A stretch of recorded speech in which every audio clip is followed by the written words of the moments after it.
Hello everyone, GadgetGirlKylie here, and welcome back to another gameplay video of Sword Art Online RE Holo Fragment on the Sony PlayStation 4. So don't forget guys, I have done a complete Let's Play walkthrough of Holo Fragment and Lost Song, links to those in the video description. So, what are we going to be doing on this video? Well, we're going to be talking about online and offline multiplayer, checking out all the different options, and I'm also going to be giving you guys some tips as well. So multiplayer unlocks after you've made a short amount of progression through the storyline of Sword Art Online RE Holo Fragment, so it should be somewhere after you've done the tutorial in the Holo area with Philia. You return to Arc Sophia, you may have to go through some of the event cutscenes, and then this multiplayer option should pop up, so let's have a look. So we've got a few options here. Create party, so create your own online multiplayer room, find a party, find an already created online multiplayer room, and play solo, create a offline multiplayer room. So let's check out create party first of all. So it will take you over to the party recruitment editor, and from here you can change various different options. So first let's check out the quest option, so press X and you can scroll through quests here. On the left hand side you can see all the quests available, and what you want to be looking at is the information on the right hand side of the screen, because it will tell you the recommended level you need to be. It will also tell you the target and if there's a time limit, as well as other information like strategy and the goal. It will also tell you the mission rank as well and the area where this holo mission is located in. So there's all the information you will need. So remember, if you're creating a room or joining an online room already made, make sure you are strong enough to take on the mission in question. So let's leave the mission as it is. The goal will autofill as well as the target. Obviously that's to do with the quest you are choosing. Again, the area will autofill as well, linked with the quest in question. Submission. Now this is kind of like a self-set goal, I guess you could say. This is totally optional. You can select this you know, to make the mission longer, or you know, as a special requirement basically. There's a few different options there, but again, that's optional. We've got difficulty settings here: normal, hard, death game. Now remember, these settings will change the level of the enemies, so this is across all of the enemies within the holo area, guys. I don't know what the levels are, because at the moment I've just been using normal, because obviously I had to start a new game and I'm only like level 110 or something like that. But it does affect the levels of the monsters, so as you get to a high level with your character, you may want to switch to higher difficulties, and you may notice the percents below the rewards are changing. The higher the difficulty, the higher chance you will get of getting those rewards basically. So that's another thing to bear in mind as well. Level to join. You can change this if you wish. You can have it as anyone, or you can have it as same level. Now I do not know what they count as same level, whether it's like within 5 levels of you or 10 levels. I have no idea. I've not played around with this, so if anybody knows, then leave comments down below. I'm sure it will help someone out. Also guys, don't forget the rewards will change depending on the quest you choose as well. You can put a comment in here if you wish. It always seems to star out the T and the girl in my YouTube name. It must be a swear word in another language. And you can also password protect your room if you don't want a load of random players to join. There's also fixed phrases for the comment section as well, if you just want to quickly throw a room together and use a fixed phrase to describe the room. So let's check out find party now. So area we can select as all, or we can choose a specific area. Quest, again all, or select a particular quest. And difficulty all, or again we can select a certain difficulty. So let's just go with everything set to all and search with that. So on the left hand side we've got party list. It tells you the name of the person who has created the room. It also tells you how many people have joined the room. So the top one there, we've got 1 out of 4. It tells me the level of people who can join, anyone. It also tells me the mission in question, Assault of the Goblin Thieves. And the purple lock means that that room is actually password protected. But if we look on the right hand side, it will tell you the level of the player who's created the room, so they are level 102, and it will give you more information about the room, the area the quest is in, and also the goal and the rewards as well, and if the person has put a comment. So we won't be able to join any of the locked rooms unless you have the password, but you can join any of the rooms that are open.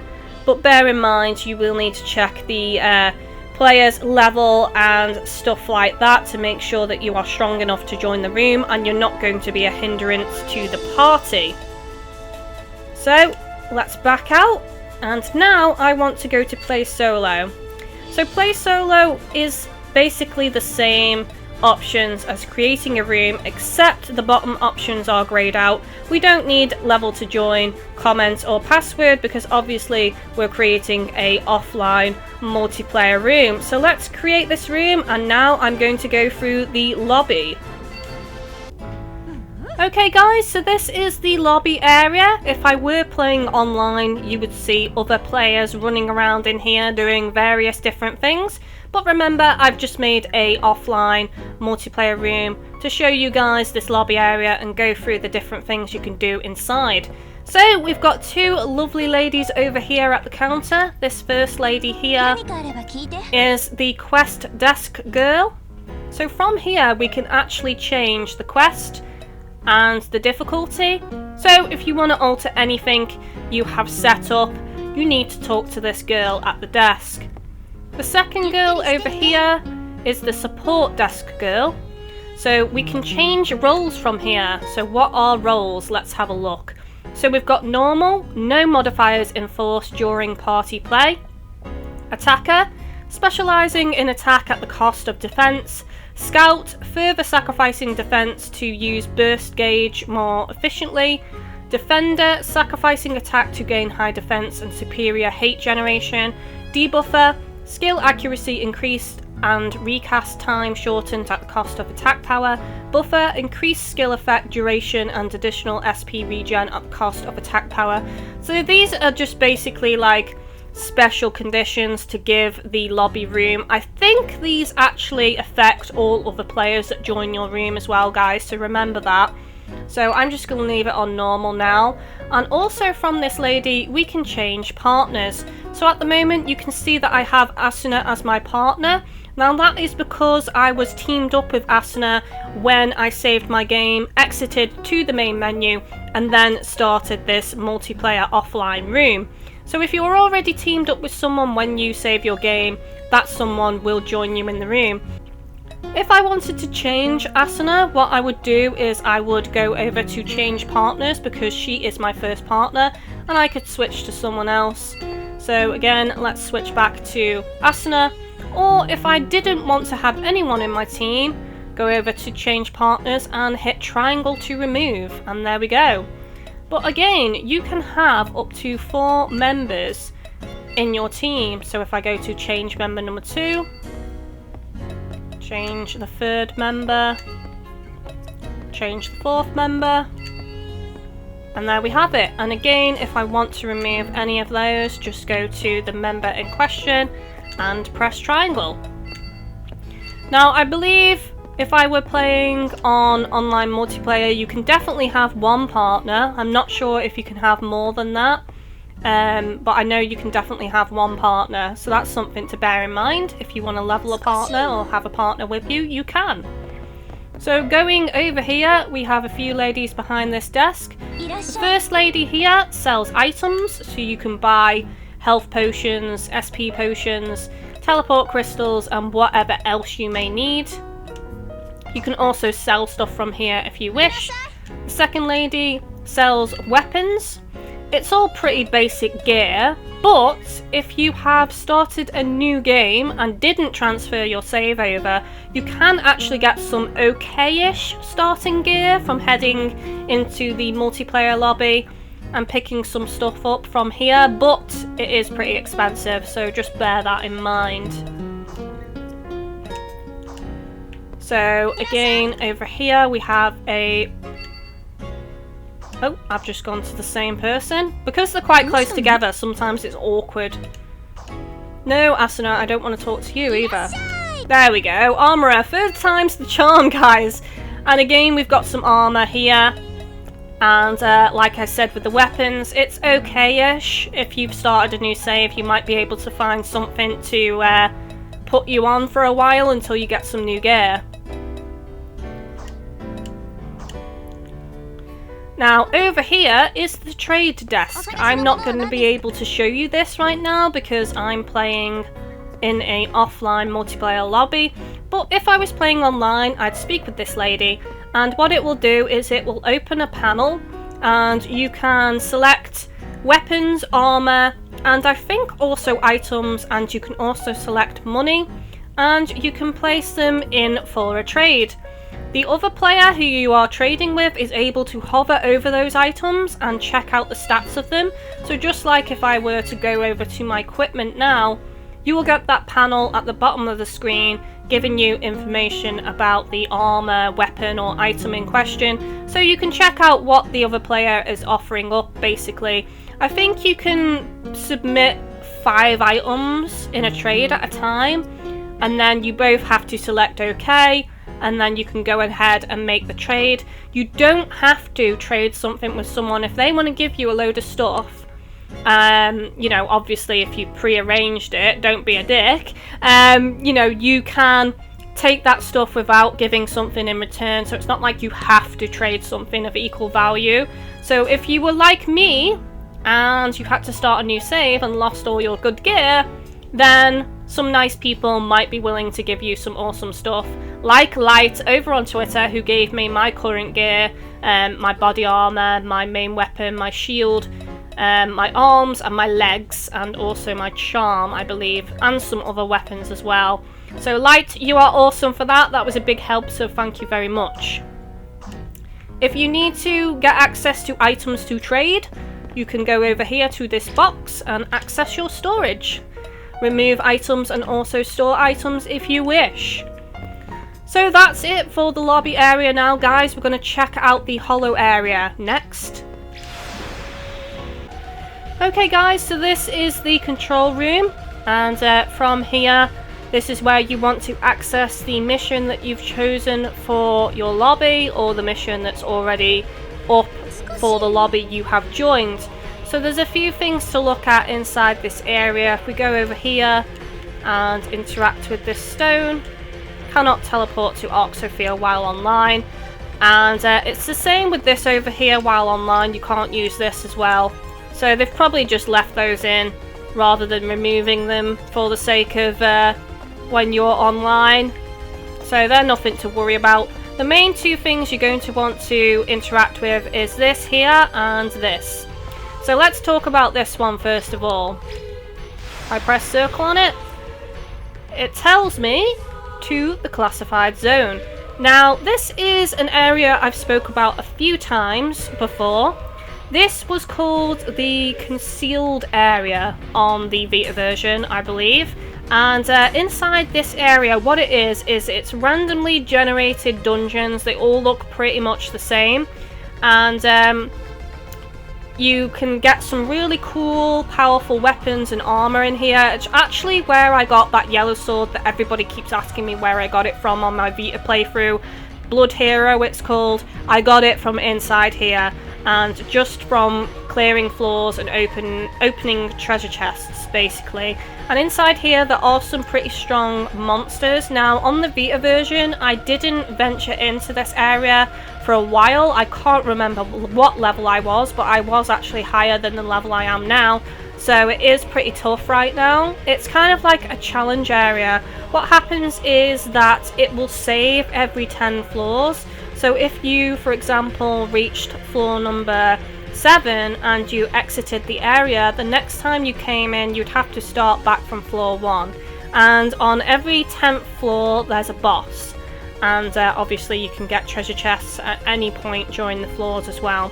And you can just keep going all the way up until floor 100, so it's like a little challenge area basically. And again, you can take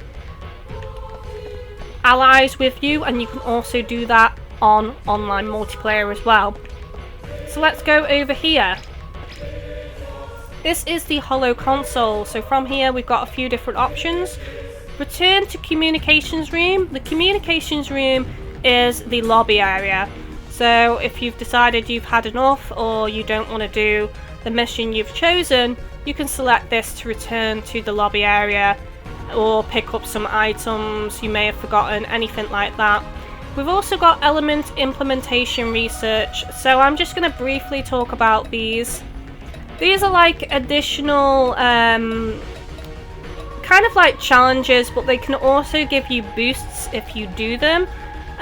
They each have special conditions, so if I were to go on this one, so perform specified number of burst attacks, and as you can see I've already done it, 40 out of 40, and then you implement it. And each of these, you know, there's more to open up as well as you do them, so they are worth doing. Especially this one for original sword skills. It allows you to create your own original sword skills, and most people will want to do that pretty quick. I'm in the process of doing it now. I've been procrastinating with the implementations because I find them annoying and such a slog to do sometimes, so yeah, I'm going to be doing that now. So they are worth doing if you want to increase your character and you know, get additional stuff basically. If I go back up here, you'll notice that some of them cost holo points. How do you get holo points? By completing holo missions. So that's why you want to head into the holo area and just do holo missions and get holo points. As you can see in the top right hand corner of the screen, I have 10 holo points. So a lot of these do cost a lot. This one costs 100, 500 and 1000. So you will need to grind some holo missions and stuff like that if you want to open up a lot more of these. So from here, let's select teleport to another area. Now this is the holo map, which is a lot better. Well, not a lot better, but it is cleaned up from the Vita version. It does look a lot nicer. All of the purple points on the map are teleport points, so those are the areas you can teleport to. The light blue circles are other zones, but you cannot teleport to them. So if, say for its sake of example, you wanted to get over to this Guardian's podium, you probably want to teleport to this purple area here because it's the closest. So it's a case of working out where is the closest point to teleport to and where to make your way to from there. Now the yellow little arrow, well, it's not really an arrow, it kind of looks like a diamond. That's where we are. And if I hit R1, it will tell you all the different areas and it will say what level they are. You can increase their level by doing holo missions within that zone. And because I've hit R1, I can see this purple area here, which is the holo mission we've selected as the lobby quest. No more holo missions will pop up, by the way, because this is the mission selected for this lobby. So because I want to head over to the Shadow Dwelling Beast, because it's the mission I've selected, I will want to teleport to this purple spot here because it's the closest spot. So let's go ahead and do that now. And there's only a couple more things I want to talk about, guys. I'm not going to do this mission on this video. I'll probably cover it on an online multiplayer video or an offline multiplayer video. But this is the holo area, guys. There's some tough monsters inside here. Again, the level you've selected for the lobby will affect the level of the monsters, so bear that in mind. Now, if you ever forget what mission you're doing, you want to open your main menu and head over to the holo map. And you can see it from here, basically. Don't forget to hit R1 to switch between the two. And you can press X on it and read it at any time to refresh your memory on what you need to do. So, on the holo map, it tells me that I need to go over to the Shrine of the Folkblood Ritual. How do I get there, you may be wondering? Go over to your map and you can check out the various different doorways here and see where they connect to. So Shrine of Offerings, and we've got the other ones there. So let's head over to the holo map again. So the area I want to go through is Shrine of Offerings. So if we look at the map, the yellow arrow is us, and I want to head this way. So that's all you need to do to find where you're going. Luckily, they added in the names of the areas, because on the Vita version they weren't there. They were added in later with an update, but it was a pain. You had to just go in and out of areas to find what they were called, and it was really frustrating because the holo area can be quite confusing sometimes, especially inside you know, indoor locations, because they're literally like mazes sometimes, so that's a bit annoying. So yeah, so that's all I wanted to talk about on this video. It's just a brief overview of online and offline multiplayer. If you have any questions about this or anything I've spoke about in this video, then leave them down below and I will try my best to answer them. But otherwise guys, as always, thank you for watching and take it easy.